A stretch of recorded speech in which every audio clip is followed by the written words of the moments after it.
Halo Sobat Misteri Malam, kembali lagi di channel Misteri Malam. Untuk cerita kali ini adalah sebuah tulisan dari akun Twitter bernama MVV Mystic dengan judul Bus Mayat. Sebelum kita lanjut ke cerita kali ini, pastikan kalian sudah subscribe ke channel ini dan nyalakan lonceng notifikasinya agar kalian tidak ketinggalan cerita-cerita lainnya. Jangan lupa untuk like dan share video ini jika kalian suka dengan videonya. Sekarang langsung saja kita masuk ke ceritanya. Nama saya Rizky, laki-laki 35 tahun yang tinggal di Cilegon, Banten. Saya bukan orang asli daerah ini. Asal saya dari Sumatera, lebih tepatnya dari Pariaman. Cerita ini terjadi beberapa belas tahun lalu saat saya masih kuliah di salah satu universitas yang juga ada di daerah domisili saya sekarang. Lebih tepatnya saat momen libur kuliah. Kali itu saya memutuskan pulang kampung menggunakan bus antar provinsi yang memakan waktu perjalanan 2 hari 2 malam. Saya naik dari terminal Bayangan sekitar jam 3 sore. Saat saya memilih bangku, armada bus yang saya naiki tidak terlalu penuh. Kalau saya tidak salah, ada sekitar 10-15 orang di dalam bus itu. Karena saya sendirian, saya memilih bangku paling belakang di samping seorang abang-abang bertopi yang pakai kain sarung di tubuhnya. Belakangan, saya tahu beliau adalah supir cadangan. 2 baris di depan saya ada seorang bapak berpeci, kemeja batik kuning, dan seorang perempuan berjaket putih pink yang duduk bersebelahan. Saat saya lewat, keduanya sedang tidur. Lalu di bagian baris depan ada penumpang-penumpang lainnya. Perjalanan itu berlangsung biasa saja. Ada beberapa penumpang lain yang naik di sepanjang perjalanan menuju Pelabuhan Merak karena bus akan menumpang di dalam kapal feri untuk menyeberangi Selat Sunda.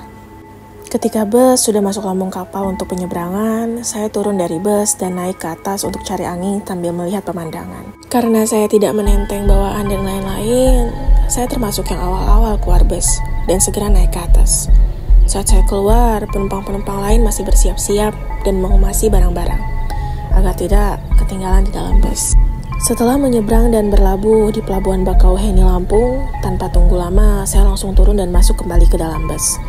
Tapi ternyata sebelum saya, bapak berpeci dan perempuan jaket pink tadi sudah lebih dulu sampai dan duduk di dalam bus. Saya menyapa perempuan itu ketika lewat di samping kursinya. Dia hanya tersenyum kecil tanpa bersuara. Tapi saya sadar matanya sembab seperti orang baru bangun tidur dan sedikit pucat. Setelah itu, saya duduk di kursi saya kembali dan menunggu para penumpang lain datang sebelum akhirnya melanjutkan perjalanan. Perjalanan melalui jalan lintas Sumatera yang waktu itu belum memiliki akses tol memakan waktu yang cukup lama. Jadi, bus berhenti berkali-kali untuk kebutuhan makan, istirahat sopir, sholat, WC, dan sebagainya. Apalagi bus yang saya tumpangi tidak memiliki dan tidak dilengkapi kamar kecil di bagian belakang. Saya sendiri hampir selalu turun di setiap pemberhentian yang berupa rumah makan untuk makan atau sekedar buang hajat sambil merehatkan bokong dan punggung yang duduk diam berjam-jam. Singkat cerita, kami sampai di salah satu pemberhentian yang cukup terkenal. Rumah makan Omega yang ada di Darmasraya sekitar jam 1 pagi. Namun saat itu saya memilih untuk tidak turun karena saya sudah sangat mengantuk dan merasa belum ada keperluan untuk turun. Jadi saya memilih tetap duduk di kursi sambil saya menyandarkan kepala ke kaca dan mencoba untuk tidur. Sayang saya, ternyata ada perempuan berjaket pink dan bapak tadi juga yang tidak turun. Namun itu tak lama, perempuan itu berdiri dan pergi ke dekat supir. Keduanya mengobrol sebelum akhirnya perempuan tadi turun meninggalkan bapak yang duduk di sebelahnya sendirian. Hanya itu yang saya ingat sebelum akhirnya saya tidur terlelap. Saya terbangun saat bus saya sedang mundur setelah selesai istirahat di Omega. Karena tidur saya sudah cukup, saya bangun dan memandang keluar jendela untuk mengusir bosan. Perjalanan berlanjut dengan normal sampai akhirnya sekitar pukul 3:30 pagi, bis tiba-tiba berbelok dari jalur yang biasa ditempuh. Kami lalu berhenti di sebuah halaman rumah yang sudah ramai oleh orang-orang. Ada sebuah tenda dari terpal biru dan bangku-bangku plastik yang sudah disusun di depan rumah itu. Ketika bus kami datang, orang-orang yang ada di rumah itu keluar dengan wajah bersedih dan ada yang langsung menangis. Saya bisa melihat secara jelas karena saya duduk di baris jendela yang menghadap ke arah rumah. Supir yang di depan lalu menghidupkan lampu lorong yang berwarna biru dan turun dari bus. Beliau bersalaman dengan beberapa orang yang terlihat berterima kasih pada supir itu.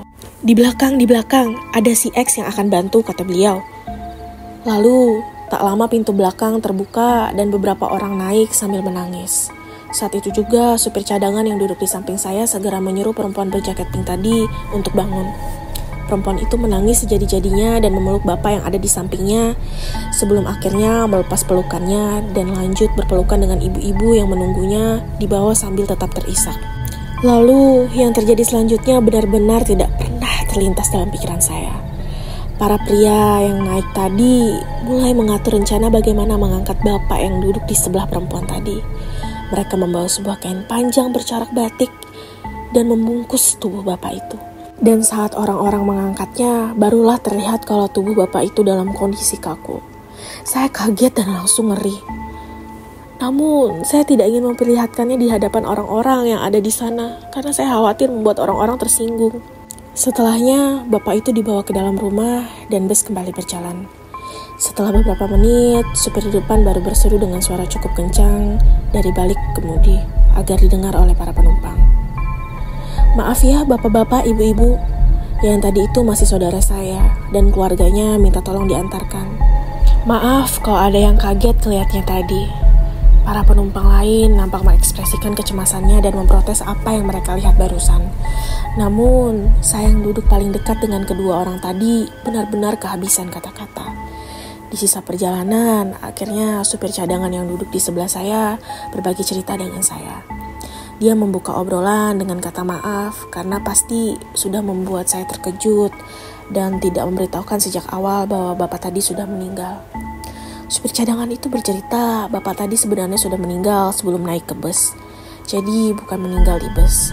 Beliau meninggalnya di perantauan dan keluarganya sepakat untuk menguburkannya di kampung halaman.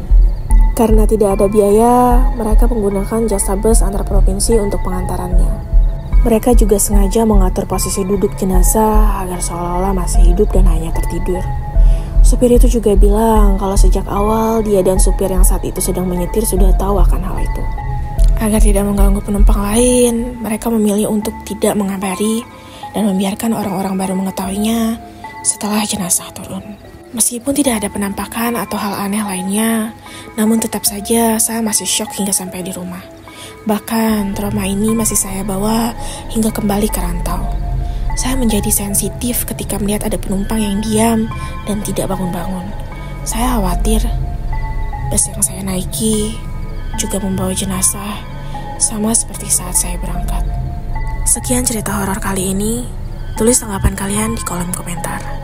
Jika kalian ingin membagikan kisah horor kalian bisa mengirimkannya ke kontak person yang ada di description box.